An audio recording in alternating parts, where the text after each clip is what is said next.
Me encuentro encima del lago de Galilea en un sitio arqueológico llamado la ciudad de Hipos o Susita, del lado contrario del lago respecto a donde hemos estado haciendo los videos de más o menos hace un mes, porque justamente aquí enfrente, delante de nosotros está la ciudad de Tiberíades.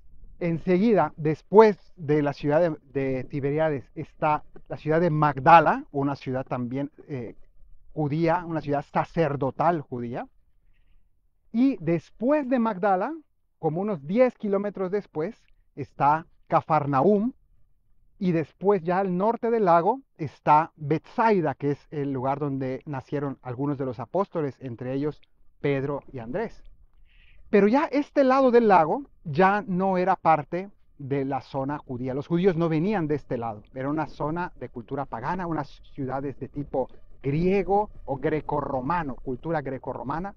Y entonces aquí era un mundo desconocido. Hemos hablado sobre este tema. Jesús vino desde Cafarnaúm en barco hasta este lado. Aquí abajo hay una zona que se llama la zona de Cursi, y allí se encontró con aquel hombre que estaba endemoniado, que vivía en los sepulcros que estaban fuera de la ciudad, y allí vivía ese hombre y tenía un montón de demonios que Jesús le expulsó. Se fueron a unos cerdos que se tiraron al agua aquí abajo. Esa historia es ahí. Pero ese hombre que vivía en esos sepulcros era originario de esta ciudad. Pues bueno, hoy he venido aquí porque el Evangelio de hoy nos vuelve a hablar de esta zona, muy probablemente de esta ciudad. Se nos dice que Jesús se fue a la región de Tiro y Sidón. Y ustedes dirán, ¿dónde es eso de Tiro y Sidón? Bueno, es interesantísimo porque Tiro y Sidón son ciudades de lo que hoy se llama el Líbano. Eso viene estando detrás de aquellas montañas, no sé si aparecen muy bien en el video, hay bruma, pero hay unas montañas allá. Detrás de esas montañas, ya algunos kilómetros después, ya está el Líbano. Entonces, ahí está la ciudad de Tiro y Sidón. Y Jesús se fue allí, pero Tiro y Sidón eran ciudades que tampoco eran judías. ¿Qué fue a hacer Jesús allí? Es extraño, además se fue solo. Jesús se retiró solo a aquella región. Y uno dirá, bueno, ¿y qué fue a hacer ahí Jesús? En esas zonas desconocidas, en esas zonas ajenas a su cultura. Bueno, interesante que Jesús, después de haber debatido acerca de lo que es verdaderamente impuro, se fue a las zonas y a las regiones donde los judíos consideraban que la gente era impura. Y Jesús se fue a convivir con esa gente. El Evangelio no nos cuenta qué pasó allí, porque nadie lo vio, solo se sabe que Jesús estuvo allí. Jesús no contó qué fue a hacer allá, pero estuvo conviviendo con gente pagana. Eso es muy interesante. Y no solo eso, sino que si ustedes ven, dice que Jesús de Sidón pasó por Tiro y vino a Galilea, al lago. El asunto es que Jesús se vino a los confines de la Decápolis, al lado de Galilea, es decir, aquí. Y vino Jesús desde esas ciudades paganas a esta ciudad pagana antes de regresar a su mundo judío.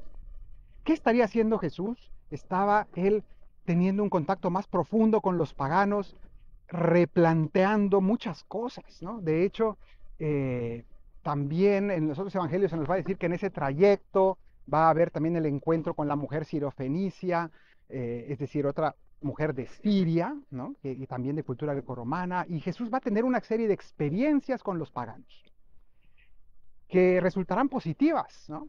Para ambos, o sea, porque al final, en cierto sentido, Jesús aquí va a sanar a un sordomudo, y eso es lo que se nos cuenta en el Evangelio de hoy. Entonces, se los voy a contar caminando por la ciudad y por las ruinas de lo que fue la ciudad de Hipos, para que, bueno, pues recreemos un poco cómo era esto donde estuvo Jesús y sanó a este hombre. Nos dice el Evangelio que cuando Jesús llegó a esta región, le trajeron a un hombre sordo y tartamudo. Pero me quiero fijar primero en el detalle que se lo trajeron, porque en el Evangelio, especialmente San Marcos, nos cuenta varios momentos en los que a Jesús le traen los enfermos. ¿Qué significa esto? Recuerden, por ejemplo, que nos dice que cuando él estaba en Cafarnaúm, le traían enfermos a la casa donde él vivía, en la casa de Pedro. O se nos dice incluso que aquellos hombres que trajeron a un paralítico y lo metieron en la casa de Pedro por el techo, recuerdan bien ese pasaje. O, por ejemplo, se nos dice que en Betsaida, que les acabo de mostrar, aquí al norte, donde nació Pedro y Andrés, eh, en ese lugar hubo un ciego que le trajeron a Jesús, ese ciego, para que lo curara. Entonces aquí se nos está hablando de que es importante que para encontrar a Cristo alguien nos traiga. Y de hecho eso es lo que ocurre en el bautismo, especialmente bautismo de niños. Los papás, los padrinos, la comunidad trae al niño a Cristo. Necesitamos todos que nos traigan, nos acerquen a Jesús.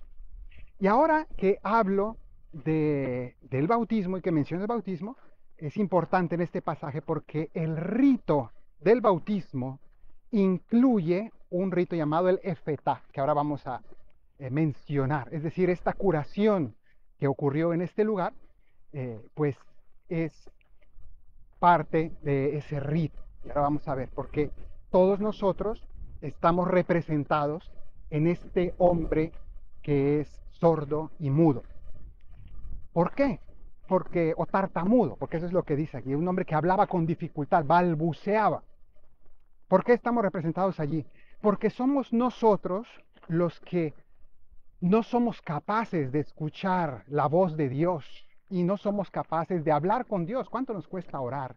Tenemos que aprender a orar. Estamos bloqueados para la oración, para la escucha y el hablar a Dios. Eso en primer lugar. Y por eso en el bautismo se va a hacer un rito llamado el efetá, que consiste precisamente en evocar este milagro, porque todos nosotros necesitamos que se nos abran los oídos a la palabra de Dios y que también se nos abra la boca, que la lengua se suelte para que nosotros realmente podamos hablar con Dios.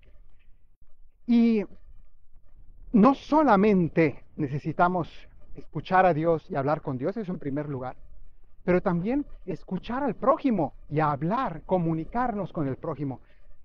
Por el pecado original tenemos una severa dificultad de escucha en general a las demás personas. Nos cuesta muchísimo comunicarnos, escuchar a los demás en primer lugar, que significa no solamente oír físicamente las palabras, sino el poder alcanzar lo que están sintiendo, lo que están pensando, que nosotros podamos entender a los otros. Nos cuesta entenderlos porque no nos importa muchas veces lo que nos quieren decir. ¿Cuántos matrimonios se acaban por falta de escucha? Porque hay un corazón cerrado. Entonces aquí vamos a ver cómo Jesús va a dar esa orden, efetá, que significa ábrete, para que nos abramos a la escucha y también para que se suelte nuestra lengua. Porque también nosotros no somos capaces muchas veces de expresar lo que llevamos dentro. Y tenemos una preocupación, tenemos una necesidad, tenemos un pensamiento y no somos capaces de comunicarlo, de contarlo como es. Entonces, al final nosotros mismos nos bloqueamos. Entonces necesitamos este toque de la gracia de Cristo para que podamos nosotros comunicar lo que llevamos dentro. Y esto también, este abrirse a la escucha, ¿no? Primera cosa, recordemos que el primer mandamiento, como está en la Escritura, en el Pentateuco concretamente, en el Deuteronomio, está ese primer mandamiento que está formulado en la Shema. En Deuteronomio 6 se nos dice, la Shema es: escucha, Israel, el Señor nuestro Dios es solamente uno, amarás al Señor tu Dios con todo el corazón, con toda tu alma, con todas tus fuerzas, etcétera. Las palabras que hoy te digo quedarán en tu memoria, etcétera, etcétera. Y esto es muy interesante porque el primer mandamiento comienza con la palabra escucha. Es decir, que podríamos decir que el primer mandamiento es escucha. Claro, el primer mandamiento es amar a Dios, pero comienza con esta orden de Dios: escucha. Y nos manda el Señor escuchar a su pueblo, que es la iglesia de Israel, manda escuchar. Y nosotros somos muy cerrados a la escucha. Entonces necesitamos abrirnos a los demás, salir de nuestro egoísmo para poder realmente escuchar y entrar en contacto con nuestros hermanos. Aquí, este lugar estoy dentro de una iglesia porque aquí en esta ciudad, siglos después de Jesús, 5 siglos después de Cristo, esto fue una ciudad bizantina cristiana, tenía varias iglesias muy bellas, todavía yo aquí estoy sobre los mosaicos de aquel tiempo, y este era el baptisterio que en la cultura griega era llamado concretamente aquí el fotisterio, es decir, el lugar de fotos, luz, ahí viene fotografía, por ejemplo, eh, es el lugar de la iluminación, el lugar donde la luz nos alcanza en el bautismo. Bueno, pues en el rito del bautismo va a haber este mismo rito del efeta. Necesitamos, por tanto, que el Señor nos abra los oídos para poder escuchar su voz y poder escuchar a los demás. De hecho, sobre la escucha hay dos cosas muy interesantes. La primera es, para escuchar la voz de Dios es importante, pues la ayuda de la gracia. Ustedes, no sé si han visto alguna vez esos videos que aparecen en YouTube, en Internet, de personas sordas que escuchan por primera vez en su vida, que les ponen un implante y escuchan. There you go. It's beeping. So now technically your device is on. Can you tell?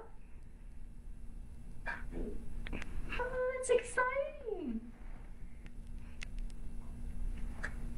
Here, you can put it down for a second. Just get used to the sound. What does it sound like?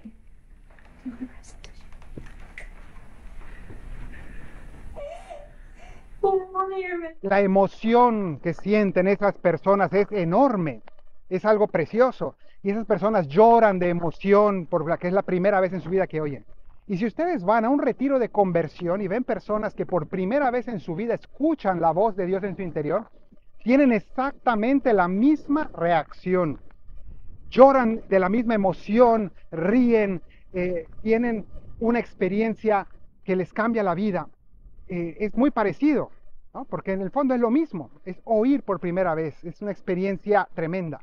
Entonces necesitamos nosotros que se nos dé esa oportunidad por parte de la gracia de Dios. Eso lo primero. Tú quieres que alguien se sienta amado, solo hay que hacer una cosa, dedicarle tiempo a escucharlo. Escucha a una persona, míralo a los ojos e interésate por lo que quiere contarte, que déjale que te cuente lo que hay en su interior, pregúntale con interés, escucha a la persona, no hace falta que le hables, que le digas cosas, que le escuches, que le preguntes con interés y que te interese. Y ese es el acto de amor más grande, y la persona que se siente escuchada se siente completamente amada y te va a amar. Entonces eso es una clave fundamental para la vida. Pero necesitamos de la gracia de Dios porque nuestro egoísmo es tan grande que nunca tenemos ni el interés, ni el tiempo, ni la apertura realmente para comprender y escuchar a los demás. Entonces el Señor nos da esta gracia y, como les decía, pues en el rito del bautismo se nos hace este rito, que es hacer el mismo gesto de Jesús. ¿Qué hizo Jesús? Introdujo sus dedos dentro de los oídos de este hombre, porque los dedos son el dedo de Dios, es una expresión, del mismo Jesús la usó para decir si los demonios son expulsados, quiere decir que el dedo de Dios está actuando. Es el símbolo en la Biblia de que Dios actúa en un lugar, ¿no? Concretamente. Entonces allí el dedo de Dios, que es símbolo también del Espíritu Santo, ¿no? En el fondo. Esta expresión Jesús la usa aquí a modo de gesto y pone sus dedos dentro de los oídos de este hombre para abrirlos. Y dice las palabras efetá, que significa ábrete, ábrete. Una orden que Jesús da. Y aquí en el Evangelio de San Marcos, como hemos ya dicho en algún otro evangelio, Marcos conserva algunas palabras originales de Jesús en su lengua original, que era el arameo, y nos las traduce. Porque como que Marcos siente que esas palabras así sonaron de la boca de Jesús y tienen como una fuerza especial, ¿no? Cuando dijo talita cumi, bueno, en este caso dice efetá. Así sonó de la boca de Jesús esa orden que fue milagrosa, que fue palabra, la mismísima palabra que dijo Jesús, palabra de Dios.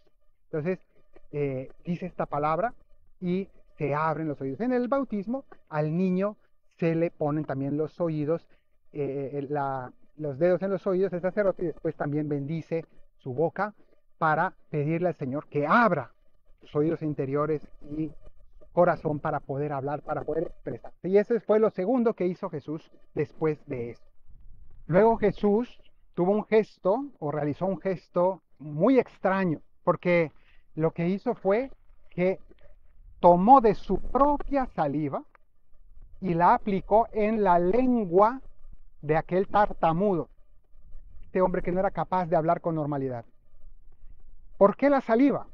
En primer lugar, la saliva en la antigüedad era considerada la medicina más básica y esencial para las heridas. De hecho, pues el ser humano cuando se hace una herida, el primer auxilio que uno hace normalmente es aplicar saliva. ¿Y por qué? Así se limpia y de algún modo se suaviza, se sana un poco esa herida.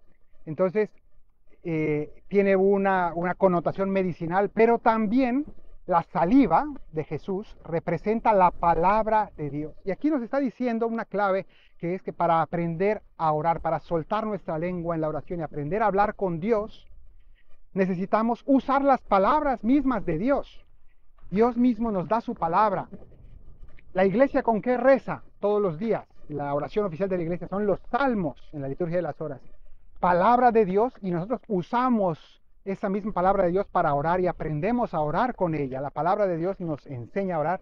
El Padre Nuestro, la oración que Jesús nos enseñó, nos suelta la lengua, nos abre la boca. Y así también la meditación de la palabra de Dios abre nuestro corazón. Necesitamos esta palabra de Dios, el conocimiento de la palabra de Dios, para que nosotros podamos escucharlo a Él, para que podamos hablar con Él y para que podamos anunciarlo a los demás, porque también necesitamos que la lengua se nos suelte para anunciar la palabra de Dios a los demás.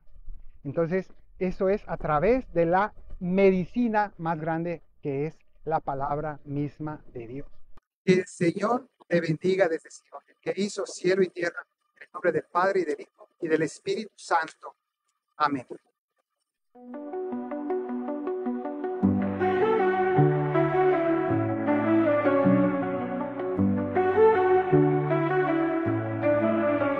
Escuchar es abrir el alma,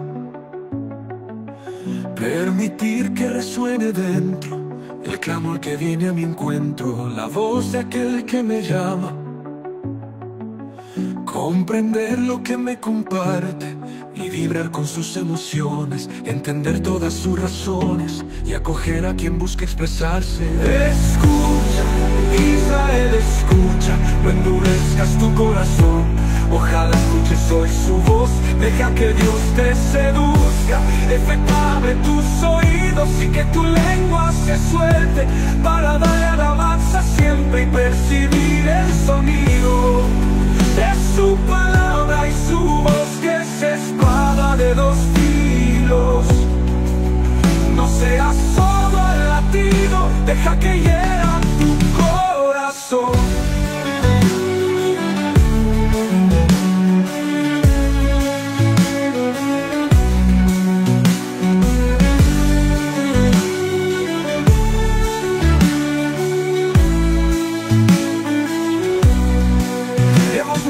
Sordos al clamor del otro y de Dios, solo oímos nuestra voz, nuestros deseos y lloros. Mas si Dios sana tus oídos y abre tu mundo interior, descubrirás el amor y todo tendrá sentido. Escucha, Israel, escucha, no endurezcas tu corazón.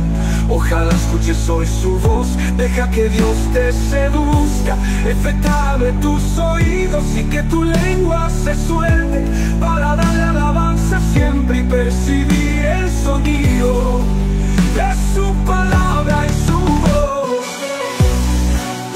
Es espada de dos filos, no seas sordo al latido, deja que aquí hiera tu corazón.